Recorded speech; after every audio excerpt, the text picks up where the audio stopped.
রাজধানীর মোহাম্মদপুরে এক তরুণীকে শেকলে বেঁধে ২৫ দিন ধরে ধর্ষণ করা হয়েছে। গোপন ক্যামেরায় সে দৃশ্য ধারণ করে পাঠানো হয় বিদেশে। 999-এ ফোন পেয়ে একটি ফ্ল্যাট থেকে ভুক্তভোগীকে উদ্ধার করেছে পুলিশ। পরে অভিযুক্ত এক নারী সহ 4 জনকে গ্রেপ্তার করা হয়। কর্মকর্তারা জানান, ধরা পড়া 4 জনকে টাকা দিয়ে ভিডিও ধারণ করান বিদেশে থাকা ভুক্তভোগী তরুণীর ছেলে বন্ধু। পরে সেই ভিডিও নিয়ে বিক্রি করে থাকতে পারে। করুণ আর্তনাদের পরও সম্ভ্রম বাঁচাতে পারেনি এই তরুণী। টানা 25 দিন ধরে তাকে নির্যাতন করা হয় মোহাম্মদপুরের নবীনগর আবাসিক এলাকার এই বাসায়। 29 মার্চ 999-এ কল পেয়ে উদ্ধার করা হয় সেই তরুণীকে। ফোন দিতাম, উনি আসে ওনাদের নিয়ে যাইতো, এইটুখানি।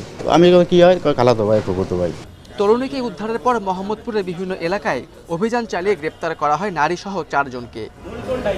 প্রাথমিক জিজ্ঞাসাবাদে আসামিরা জানায়, 2017 সাল থেকে ব্যারিস্টার সুমন নামের এক ব্যক্তির সাথে লিভ টুগেদার করতেন ভুক্তভোগী তরুণী।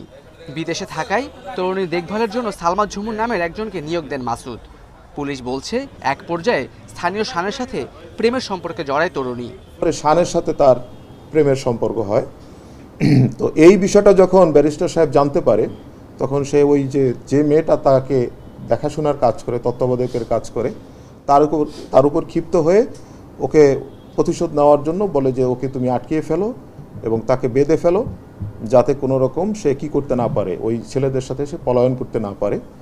পরবর্তীতে সে তার সিদ্ধান্ত চেঞ্জ করে যে ঠিক আছে, ওরা যখন এখানে আসবে তখন তুমি গোপনে তাদের এই মেলামেশার ছবিগুলোকে তোমরা ভিডিও করো।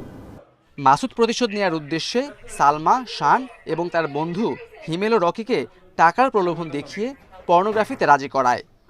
গোপন ক্যামেরায় ধারণ করা হয় আপত্তিকর দৃশ্য। ভুক্তভোগী প্রথমে জানতো না, ভুক্তভোগী একটা সময় সে এই পরিস্থিতির শিকার হয়েছে, তার তখন আর কিছুই করার ছিল না, কারণ ভুক্তভোগী যদি এটাকে মেনে নিত তাহলে তো তাকে শিকল দিয়ে বাঁধার কোনো প্রয়োজন হতো না। ভিডিও ধারণের জন্য গ্রেপ্তার 4 জনকে 1.5 মাসে 2 লাখ টাকা পাঠিয়েছে মাসুদ। এসব ভিডিও মাসুদ বিদেশে বিক্রি করেছে বলে ধারণা পুলিশের। ঘটনার তদন্তে বেরিয়ে আসে চাঞ্চল্যকর তথ্য। পুলিশ বলছে, 2017 সালে ভুক্তভোগীর সাথে পরিচয় হয় ব্যারিস্টার মাসুদ নামে এক ব্যক্তির। এক পর্যায়ে তাদের সঙ্গে গড়ে ওঠে প্রেমের সম্পর্ক।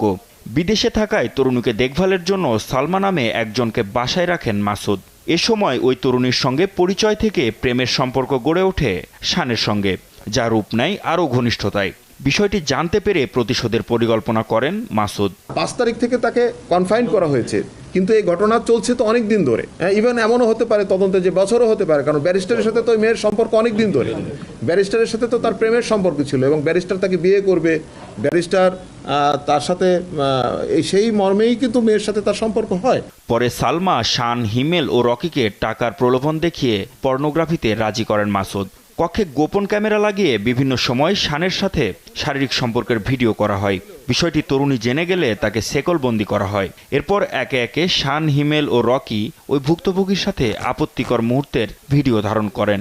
পরে তা পাঠানো হয় মাসুদের কাছে। ব্যারিস্টার নামের যে লোকটা এখানে আছে, যে চরিত্রটা আমরা পাচ্ছি, তার সাথে আসামিদের একটা পরিচয় ছিল। ব্যারিস্টারের যে পেইড যে মহিলা, সেই যখন এই 2 ছেলেটাকে, এই 2 আসামিকে যেহেতু তার বাসায় আসার জন্য সুযোগ করে দিয়েছে, অতএব এখানে ব্যারিস্টারের সম্মতি ছিল।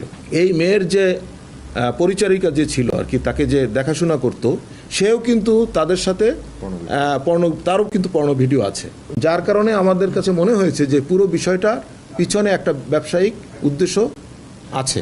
এসব ভিডিও ধারণের জন্য 1.5 মাসে ওই 4 জনকে 2 লাখ টাকা পাঠান ব্যারিস্টার মাসুদ।